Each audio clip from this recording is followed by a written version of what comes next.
Welcome back to Feedback Control Systems. This is Module 2.4 titled Nonlinearities and Linearization.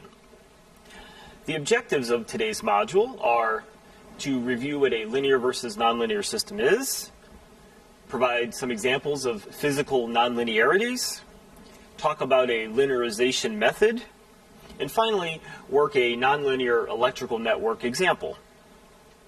So first we'll look at a linear versus nonlinear system. I have two graphs here.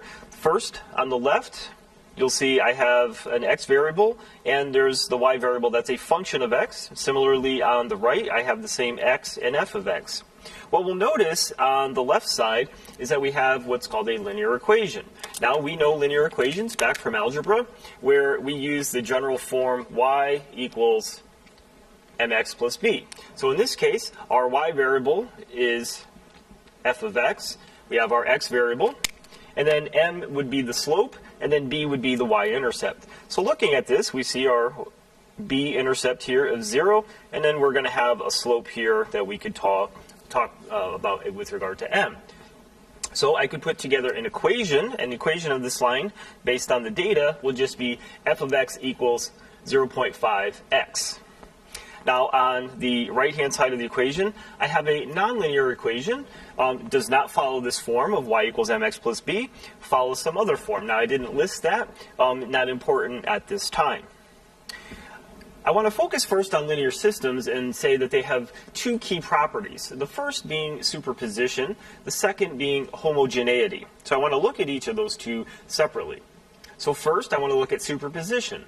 Let's say we have an x input of 1 or an x input of 2. So here's 1, and if we have an x input of 1, we can kind of look from the graph, where's our y, and we can see it's at roughly a half. Or if we have an input of 2, we can go over and see that our f of x input is at 1. So we could either do that graphically, or we could solve that equation, f of x equals 1/2 x, and come up with those same solutions. Now, the property of superposition says if I look at two different instances, for example, the two cases that I've shown here, x equals 1 or x equals 2, well, if I were to add those together, so 1 plus 2 equals 3, and then a half plus 1 equals 1.5, so I can add those two together.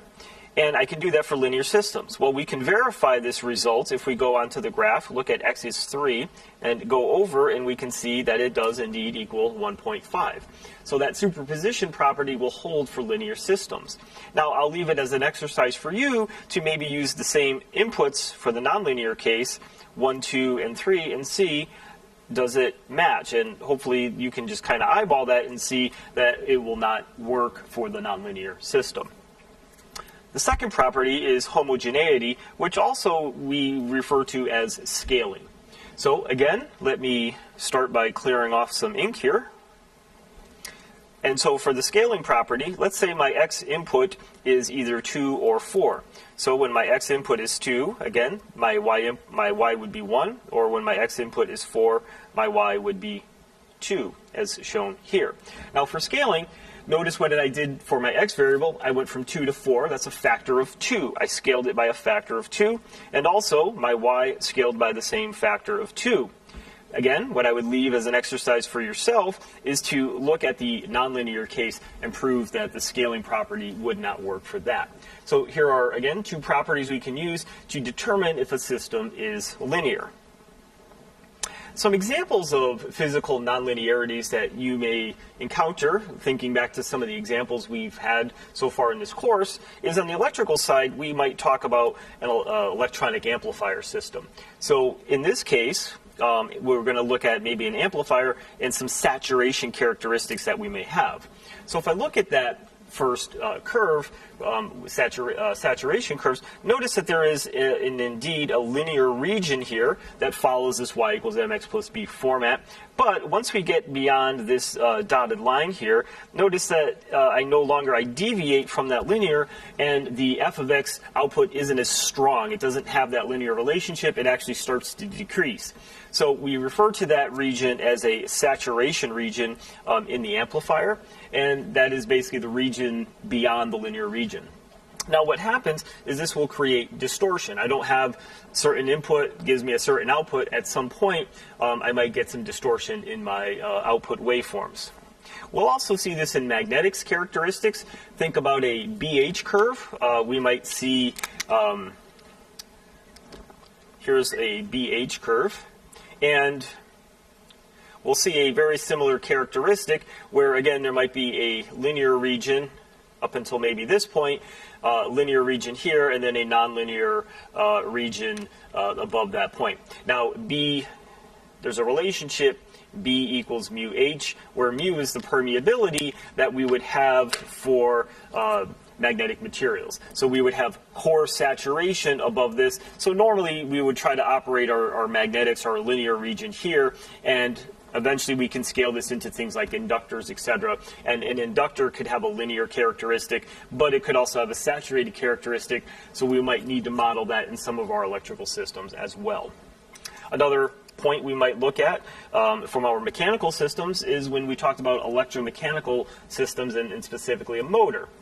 Now, a motor may have what's called a dead zone, as we've highlighted right here, and the definition of the dead zone you can see down below. So the dead zone is a part of the motor where maybe you can't overcome some frictional forces or other forces at very low terminal voltage. So you may have seen this in real life. Again, you may have a drill or something set at a very low condition, and you're applying just a little bit of voltage, but it doesn't have enough to kind of kick it over. So you might apply a little bit more voltage, the terminal voltage, and then eventually overcome that frictional force that we have. And again, we can think back to some of our previous modules where we had torque speed curves for our motor that looked something like this. And so these were parallel, and what we saw with these is that these curves would shift as the voltage that was applied to the armature was increasing. So again, you can think at very low voltages, I might not have enough torque or force applied to the motor to overcome either some of the brush friction or other bearing friction that I may have with regard to that. And then we've looked at gears in mechanical system, again, the meshing of the gears, and there's this phenomenon called backlash. Now, backlash, as shown down below, is when the output gear maybe doesn't quite fit. You could say there's a little bit of that slop going on there. So what happens is the input gear would start to move a little. As you can see with my hand, the input gear would move if this is my input and this is my output. That input moves a little, but notice the output gear has not moved yet. So there's a little bit of that slop in there, and then eventually once that gear moves, they'll start to mesh, etc. So that's referred to as backlash, and you can see the characteristic in this graphic right here. So those are some of these physical nonlinearities that we may want to model in some of our systems. Now, what we'll do in this course is we'll come up with a linearization method, and this is a 4-step procedure we've come up with to help you address these nonlinearities and to help with modeling these.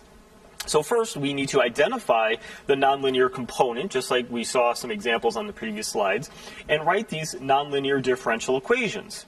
Second, we want to identify a steady-state equilibrium point. We'll also call this an operating point.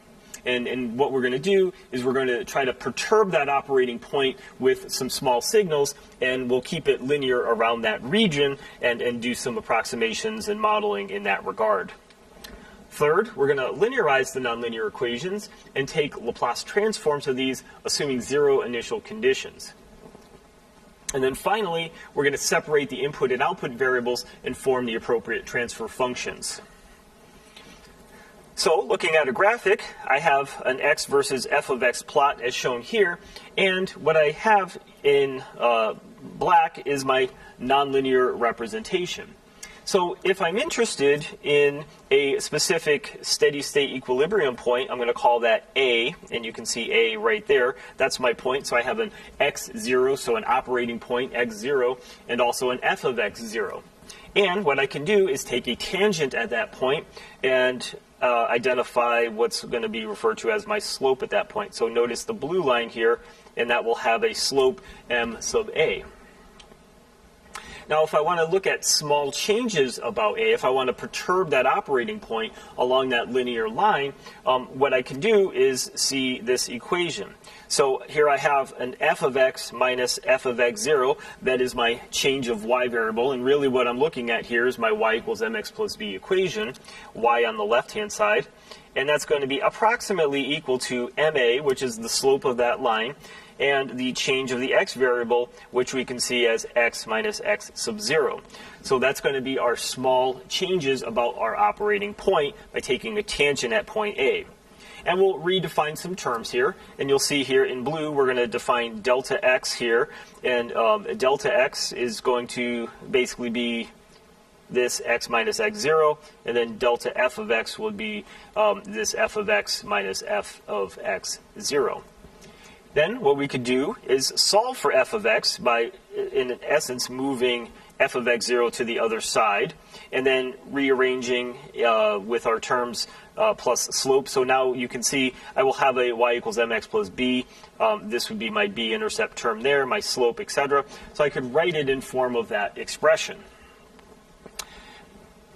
Now, in previous math courses, you've learned about various power series, and one such is a Taylor series expansion. And so the Taylor series expansion is shown below, and what we typically do, so we're going to use this to our advantage as we're doing this linearization. Now, often, what we do is you'll see the red X over what we call the higher order terms of the Taylor series expansion. For most of the applications we're going to look at in this course, we'll ignore those terms and we'll only use the terms as shown here, basically the first derivative. So the second derivative terms and above, we're going to neglect. Now, certainly there's going to be some cases where you may need higher order terms, but again, for the most part in this course, we're going to tend to ignore those. So then we can finally write here in blue sort of that final version of that, and that'll be our methodology and our modeling to how we address the nonlinearities. So best to, I would say, look at an example, and we're going to look at an electrical example. And in this case, we're going to have a nonlinear resistor, and eventually what our goal is what is the voltage that is applied across the inductor. That's essentially, you can think of it as our output. That's our desired value we want to measure. So the model of the nonlinear resistor is shown here, and what we see is that we have the resistor current equals 2 times e to the 0.1 times the voltage across the resistor. So that would be our nonlinear characteristic that we've obtained for this particular resistor. Now, I can rewrite that in terms of voltage.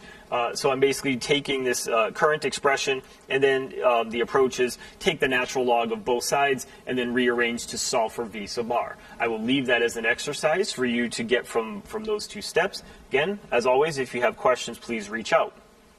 Then what I can do is look at KVL around the circuit. And we've already identified plus and minus VL. So here is plus or minus the voltage across the resistor, and then I have my plus voltage 20 volts is shown there. So notice, as in my KVL, that I have a negative 20 volts, again based on the polarity of that voltage source that I have there. So the KVL is shown there, and I can now go to the next part here, and V of t, notice that I've identified V of t is going to be my small signal source.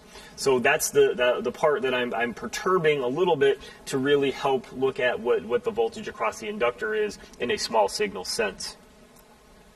At steady state, we're going to set that voltage source equal to 0.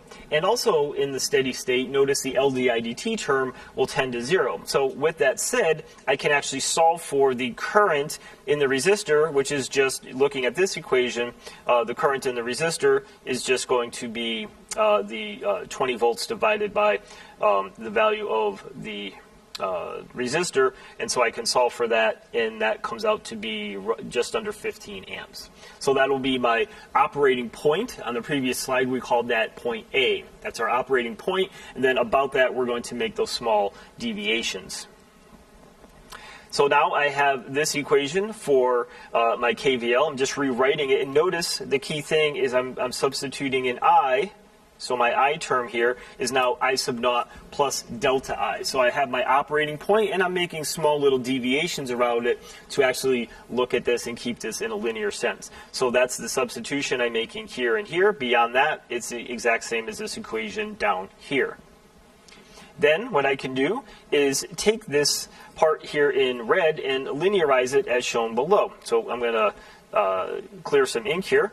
And again, what I have is in this red box. I'm just taking that down below and I'm going to linearize it. So what you'll see from the previous slides is I have the natural log of 1/2 I0 plus delta I minus the natural log of 1/2 I0.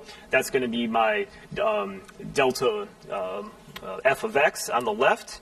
And then on the right, I have my derivative of the natural log of 1/2 I by di evaluated at my operating point, which I've solved up here, just under 15 amps. Okay? And then that will be multiplied by my delta I right there. So solving the right-hand side, that leaves me with just 1 over I, where I'm going to evaluate it at I equals I0, and that then leads me to this expression right here on the right. Then I can take this term, move it to the other side, combine with this, and I get this expression right here, where the natural log of 1/2 I0 plus delta I is going to be equal to the natural log of I0 over 2 plus 1 over I0 times delta I. Okay. Then what I can do is look at my expression. Okay, I have my expression right here, and I'm going to basically do the substitution. Now look right here, what I've highlighted, I'm going to look down here. Now notice up here, I have L times the derivative of I0 plus delta I over delta t. But down here, notice I just have the L times the derivative of delta I. What happened to this? Well, remember, I0 is a constant, so I have my product rule within calculus that says if I have the derivative of a constant plus some variable, the constant derivative of a constant is 0, that term goes away. So what am I left with is just that variable part. So that's why the I0 no longer appears down below. And then the middle part here, I have 10 times the expression that I just found, and then minus 20 from above equals v of t. So that is basically the equation that I'm at so far. I'm going to repeat that equation on the next page as I show right here. So just as a starting point, that's the last equation I had on the previous slide. Now, in the circuit, we are given the inductance of 1 Henry, as shown there. We also have our operating point current, just under 15 amps, that we solved from the previous page. So we can substitute these into this expression and then get the expression shown down below. And when we look at that, that is now a first-order differential equation. And what we can do with that is we can now take the Laplace of that and basically look at solving for the delta I of S. Given our Vs, which again is our small signal perturbation point, and the rest of the dynamics of the system. So that is our thing in Laplace. And looking at our ultimate goal, what we wanted to find is what was the inductor voltage. We can solve for the inductor voltage as shown here, which is just the L times the derivative of our I0, again the operating point plus the small signal. Again, because this I0 is constant, I'm left with just this expression for the inductor voltage. I can also take the Laplace of this expression for the inductor voltage as well. So just going from the time domain to the Laplace variable as shown there. And then finally, I have this transfer characteristic that shows me for small perturbations about the operating point of 14.78. Okay, and our input voltage, again, nominally centered at 0, but for small variations around that operating point of current, I can now have a means to calculate the inductor voltage as a function of the Laplace variable. So that will conclude this module. If you have any questions, please don't hesitate to reach out. Thank you.